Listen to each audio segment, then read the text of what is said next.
जय हिंद प्यारे साथियों, कैसे हो आप सभी। उम्मीद करते अच्छे होंगे, ज़बरदस्त होंगे, जिंदाबाद होंगे। तो साथियों, अभी जो है क्या हुआ है फराली के अंदर कि लोकसभा चुनाव तो चल ही रहे हैं, आपको पता है। अब ये लोकसभा चुनाव जो चल रहे हैं, 18वीं लोकसभा चुनाव चल रहे हैं। 17वीं लोकसभा चुनाव के जो वो तो हो ही चुके थे, पहले ही हुए थे 2019 में। लेकिन अब जो हो रहे हैं लोकसभा चुनाव, वो 18वीं लोकसभा चुनाव चल रहे हैं। जो आपको पता ही है, जाहिर सी बात है कि ये पीएम के लिए चुनाव चल रहे हैं।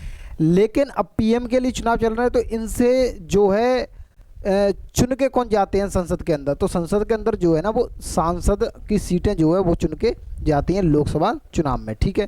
बाकी सीएम के लिए विधायकों की सीटें जाती हैं, ठीक है भाई। चलिए हम इसमें ये बात करेंगे कि गुजरात के अंदर, गुजरात में सूरत एक जगह है, तो सूरत में एक सीट पर क्या हुआ है, वहाँ पर एक सीट पर निर्विरोध जो है नेता हो चुके हैं। निर्विरोध, निर्विरोध का मतलब आपको बता दें कि जहाँ पर कई सारे प्रत्याशी खड़े हों और उनमें से मान लीजिए 10 प्रत्याशी खड़े हुए हैं और 10 प्रत्याशियों में से 9 प्रत्याशी जो हैं वो त्यागपत्र दे दें, या फिर वो बैठ जाएं कहें आपसे, या फिर वो चुनाव ही ना लड़ें 9, बाकी का एक जो है वो चुनाव के अंदर खड़ा रहे, तो उसके बराबर में टक्कर वाला कोई है ही नहीं, तो वो निर्विरोध घोषित कर दिया जाएगा।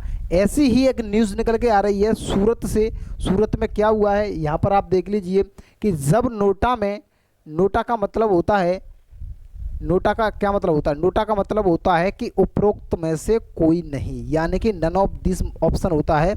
अब हम और आपको तो अच्छे से पता है, जो एग्जाम के अंदर जाते हैं नन ऑफ दिस ऑप्शन आता है कि नहीं आता है ऑप्शनों के अंदर में।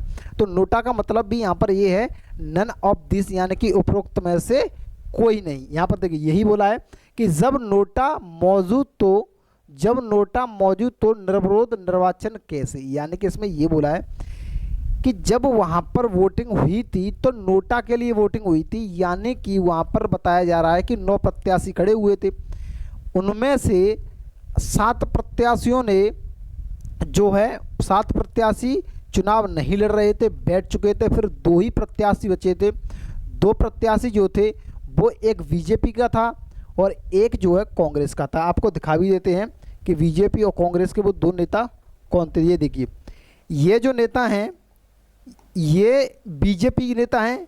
किससे हैं? बीजेपी। और ये जो हैं वो भाई साहब कांग्रेस के हैं। यहाँ के कांग्रेस, ठीक है भाई, ये कांग्रेस के हैं और ये बीजेपी के हैं। यही सिर्फ 2 नेता रह जाते हैं।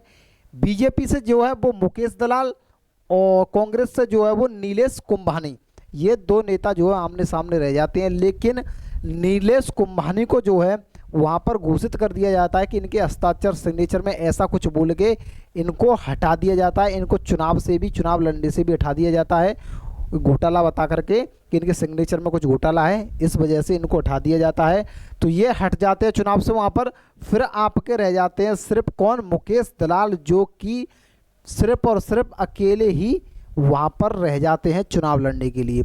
जब अकेले चुनाव लड़ने के लिए रह जाते हैं तो वहाँ पर जो है निर्विरोध नेता घोषित कर दिया था। अब आपको बता भी देते हैं, ये देखिए यहाँ पर, देखिए यहाँ पर बताया गया कि सूरत लोकसभा चुनाव, सूरत लोकसभा सीट विनर यानी कि बीजेपी के मुकेश दलाल ने निर्विरोध लोकसभा चुनाव जीतकर गुजरात में रचा इतिहास।